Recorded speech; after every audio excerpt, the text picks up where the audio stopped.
Hello, dear students, good morning. This is Omkar Singh. You are most welcome at my YouTube channel, The OK Miracle of English.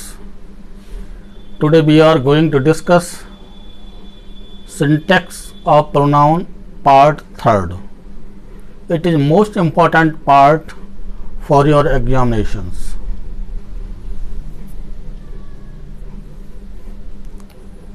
प्रिय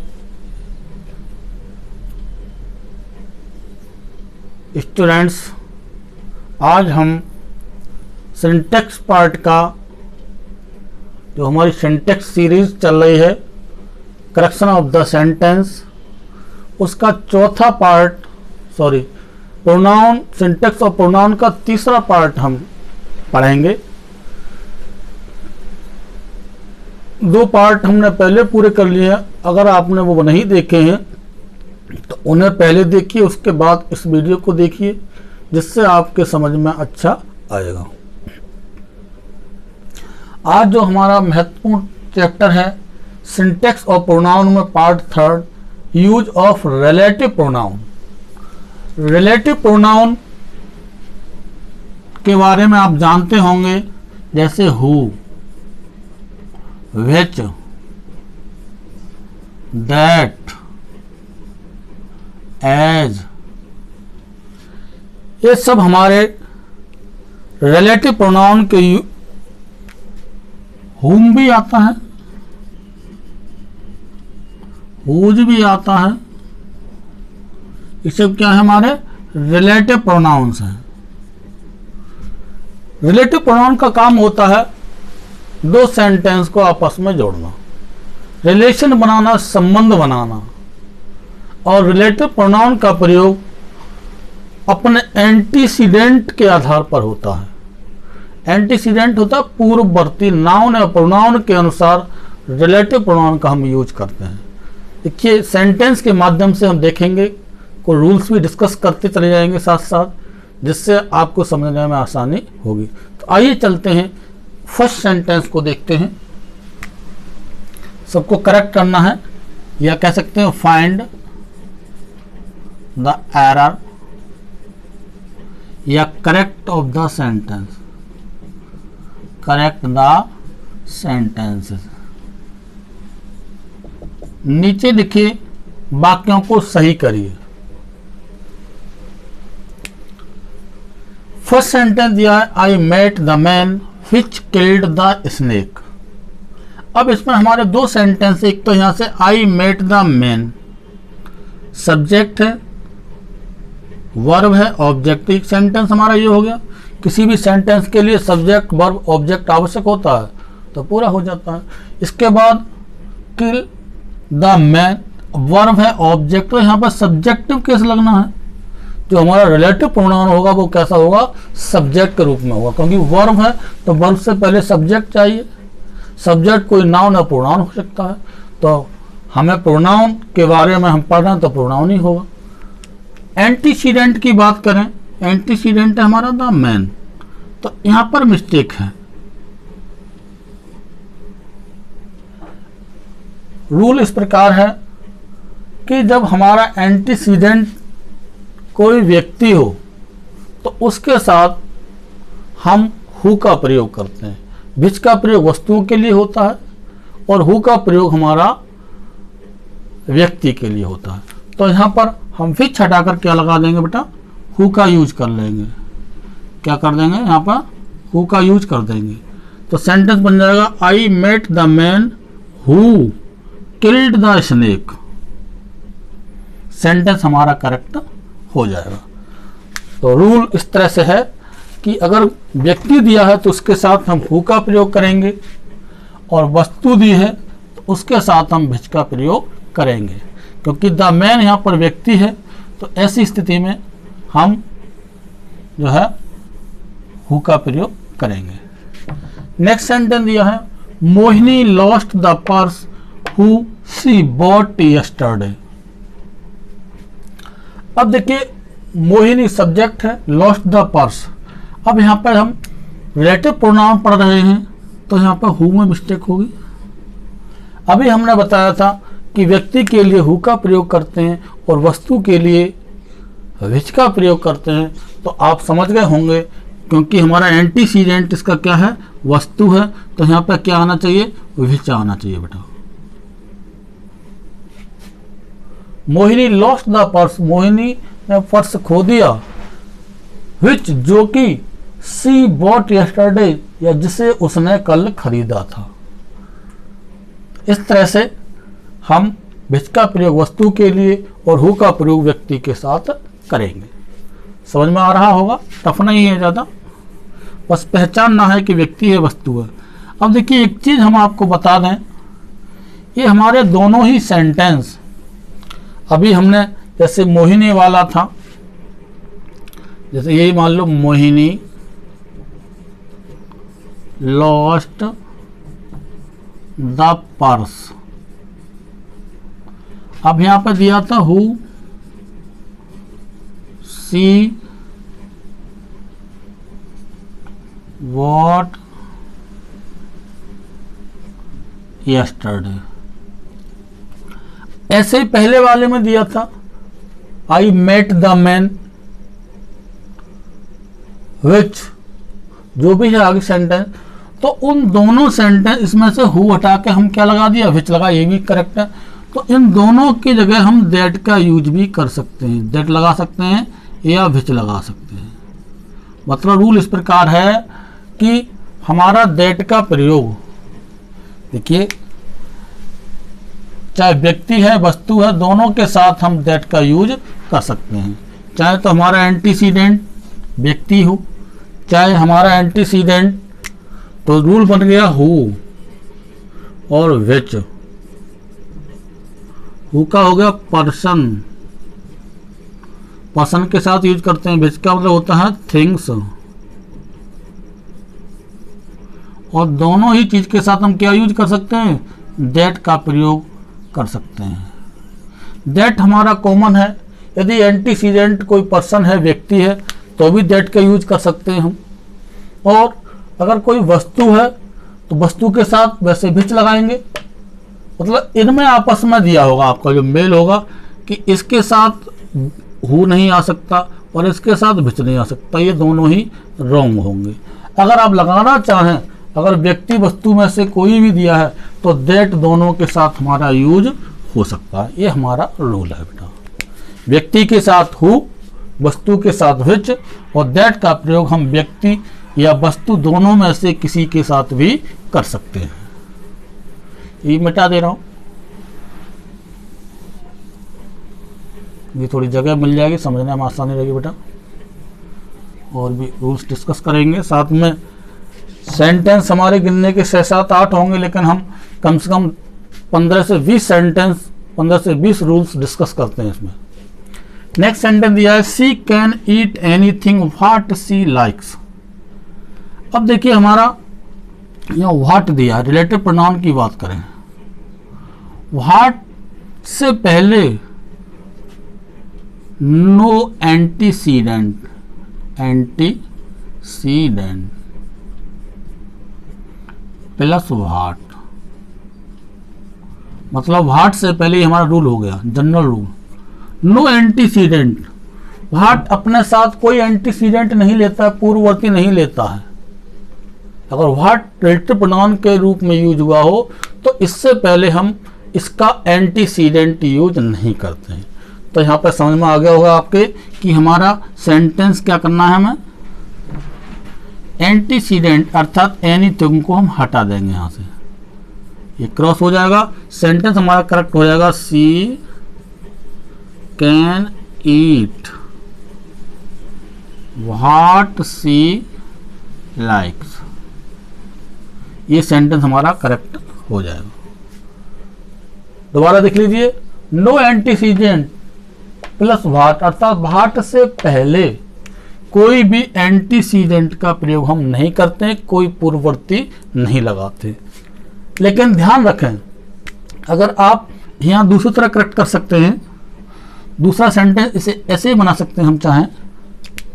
देखिए सही कैसे हो सकता है बेटा, दूसरा सेंटेंस भी तरीका दूसरा भी है, लेकिन यही रूल है। यहाँ पर जो रूल समझना चाह रहे हैं वो ये है कि हम व्हाट से पहले कोई एंटीसीडेंट का प्रयोग नहीं करते। ये हमारा सेंटेंस सही है। इस सेंटेंस को अगर हम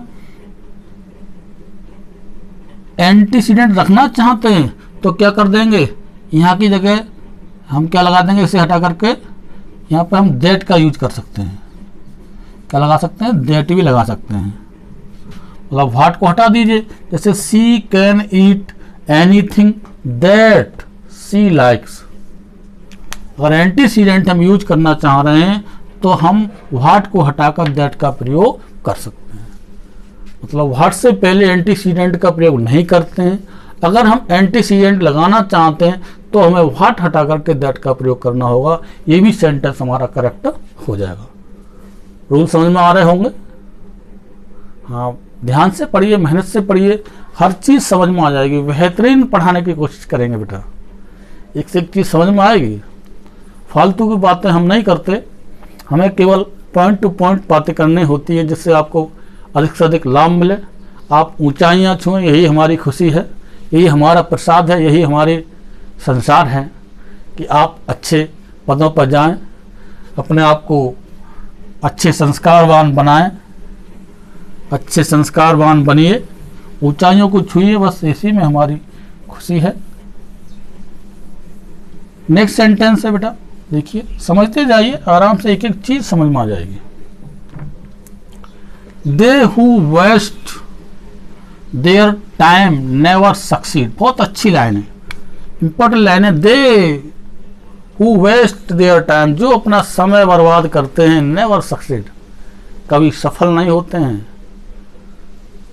जो टाइम गया वो गया, दोबारा नहीं आता। तो समय बर्बाद करने वाले जीवन में सफलता से पीछे हो जाते हैं। तो समय का वैल्यू रखिए, समय का महत्व रखिए। एक एक मिनट हमारे लिए क्षण महत्वपूर्ण है।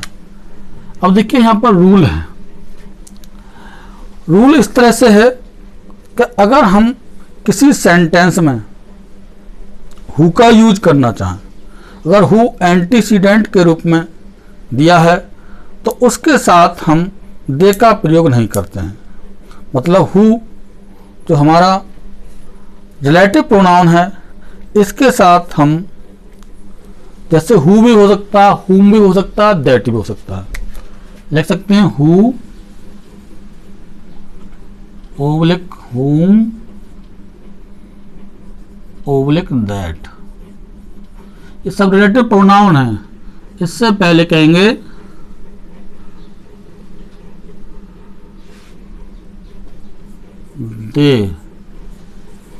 दे का यूज नहीं करते हैं। नॉट यूज लिख दीजिए आप। हु हुम दैट अगर रिलेटिव प्रोनाउन के रूप में यूज हो, ये कैसे हो, रिलेटिव प्रोनाउन के रूप में यूज हो, तो हम बेटा इनसे पहले दे का प्रयोग नहीं करेंगे, बल्कि हमेशा किसका प्रयोग करेंगे, दोज का प्रयोग करेंगे। दे को हटा क्या कर देंगे हम, दोज। तो ध्यान रखें, हु हुम या दैट रिलेटिव प्रोनाउन के रूप में यूज हो तो इनसे पहले दे का प्रयोग कभी नहीं करते हैं, बल्कि हम उसकी जगह दोज का प्रयोग करते हैं। इस तरह से सेंटेंस हमारा करेक्ट हो जाएगा। तो बेटा आपके समझ में आ रहा होगा निश्चित रूप से। यहाँ पर दे हटाकर दोज लगा देंगे, सेंटेंस हमारा यथावत रहेगा और वो करेक्ट हमारा हो जाएगा। रूल समझ में आ गया होगा। नेक्स्ट की तरफ चलते हैं। दे हटा के दोज लगाना। अगर आपको हु और ये व्हाट दे दिया हो, हुम दैट दिया हो। Her book is the same that his. अब यहाँ आप मिस्टेक पा गए होंगे। मिस्टेक यहाँ पर है बेटा, रिलेटिव प्रोनाउन है ये। रूल ये है कि द सेम और सच, सच ओब्लिक द सेम के साथ क्या लगाते हैं हम, एज का प्रयोग करते हैं। क्या रखेंगे बेटा, एज। ये हमारा रूल बन गया। सच और द सेम अगर यूज है तो उसके साथ क्या लगाना, एज का प्रयोग करना। तो सेंटेंस समझ गए होंगे हम। यहाँ क्या लगा देंगे, एज लगा देंगे, बस करेक्ट हो जाएगा सेंटेंस हमारा। हर बुक इज द सेम, उसकी किताब ठीक उसी तरह से, एज जैसी कि, हिज उसकी। ये हमारा क्या है, यहाँ पर पॉजेसिव प्रोनाउन है बेटा, ये पॉजेसिव प्रोनाउन। वैसे प्रोनाउन सीधा आता है जो सब्जेक्ट का वर्क करता है हमारा, तो उसकी किताब जैसी है, जैसी कि उसकी, ये स्त्रीलिंग है, ये पुल्लिंग है, तो द सेम और सच के बाद क्या लगाएंगे, एज लगाएंगे, तो सेंटेंस हमारा करेक्ट हो जाएगा। दैट की जगह एज का यूज होगा। नेक्स्ट सेंटेंस दिया है,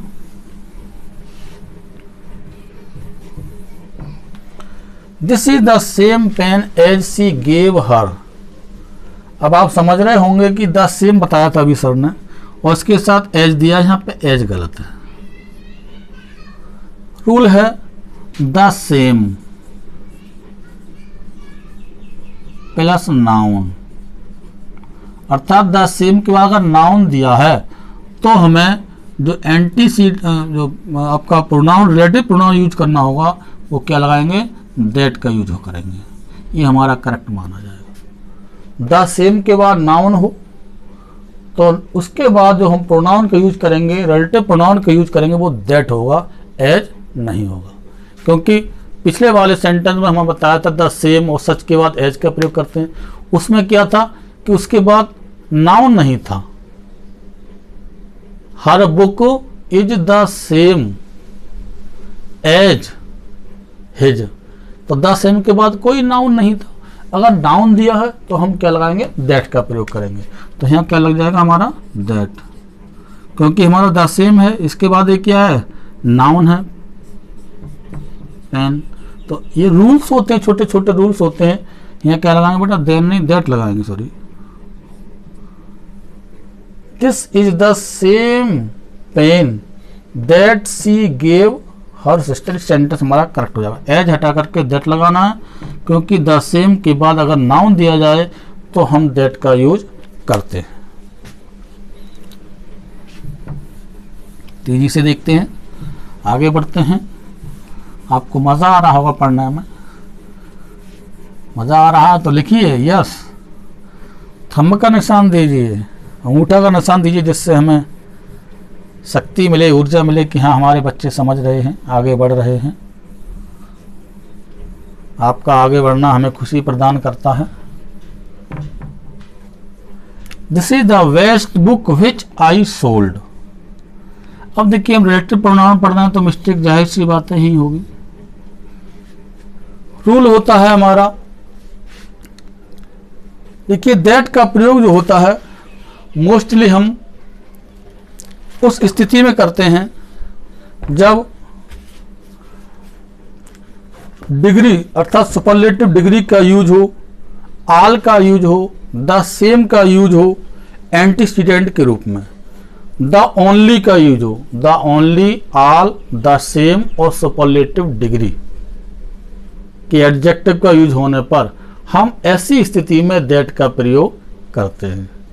और साथ ही साथ दैट का काफी महत्वपूर्ण प्रयोग है, ऐसी स्थिति में भी करते हैं जब हमें सेक्स का पता ना हो, लिंग का पता ना हो कि लड़का है कि लड़की है, तो ऐसी स्थिति में भी हम रिलेटिव प्रोनाउन दैट का प्रयोग ही करते हैं।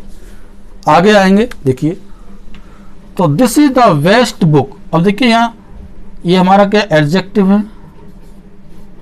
अब एडजेक्टिव से पहले दा दिया अर्थात सुपरलेटिव डिग्री का सेंटेंस होगा, this is the best book, और विच नहीं क्या लगाएंगे, यहाँ पर दैट लगाएंगे, क्योंकि सुपरलेटिव डिग्री का प्रयोग होने पर हम विच की जगह पर दैट का प्रयोग करते हैं। ये रूल समझ में आ गया होगा। जब सुपरलेटिव डिग्री का यूज हो तो हम रिलेटिव प्रोनाउन दैट का प्रयोग करते हैं बेटा। नेक्स्ट सेंटेंस सेम रूल है, the students who work hard get success.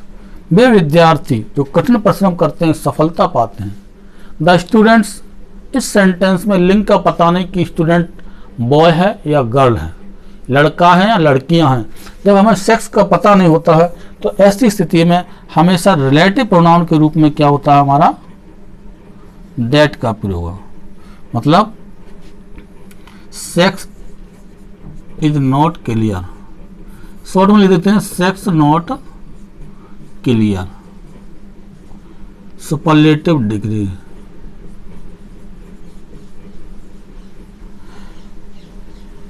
और देखिए एक और इसके साथ साथ जब सेक्स का क्लियर ना हो तो भी हम इसका यूज करेंगे दैट का, सुपरलेटिव डिग्री के सेंस में यूज करेंगे दैट का। और एक और है जब one person plus one animal oblique thing, अगर ऐसी स्थिति होती है सुपरलेटिव डिग्री का प्रयोग किया जाए, सेक्स का हमें पता ना हो, क्लियर ना हो कि लड़का है कि लड़की है, और एक व्यक्ति हो, व्यक्ति के साथ साथ दूसरा एनिमल हो या कोई वस्तु हो, तो ऐसी स्थिति में हमेशा हम क्या लगाएंगे, दैट का प्रयोग करेंगे। ये मोस्ट इंपॉर्टेंट है बेटा, काफ़ी परीक्षा में पूछा जाता है। सुपरलेटिव डिग्री का सेंटेंस दिया हो, सेक्स का पता ना हो हमें, या एक व्यक्ति हो, दूसरा वस्तु हो सकती है, या कोई पशु हो उसके साथ में, तो हमेशा हम रिलेटिव प्रोनाउन के रूप में दैट का यूज करेंगे। अब देखिए सेंटेंस दिया है द स्टूडेंट्स, सेक्स की हमें जानकारी नहीं है, नॉट क्लियर, विद्यार्थी मेहनत करते हैं, लड़का भी हो सकता है लड़की भी हो सकती हैं, तो हमें हु की जगह क्या लगाएंगे, दैट का यूज करेंगे, जो हमारा सेंटेंस करेक्ट होगा। सेम सेंटेंस दिया है the man and his dog, अब मैन व्यक्ति एंड हिज डॉग, उसका क्या, कुत्ता। अब एक व्यक्ति है दूसरा पशु है, तो ऐसे क्या करेंगे, हम क्या लगा देंगे, यहाँ पर दैट का यूज कर देंगे। दिखाई नहीं दे रहा हो नीचे, मिटा देता हूं, क्या लिखेंगे बेटा, दैट का यूज करेंगे। तब ये एंटीसीडेंट के रूप में हूं, क्या सुपरलेटिव डिग्री का प्रयोग हो इससे पहले, सेक्स क्लियर ना हो, एंटीसीडेंट के रूप में, या ये वन व्यक्ति और वन एनिमल हो, तो हम क्या करेंगे, दैट का यूज करेंगे, सेंटेंस हमारा करेक्ट हो जाएगा।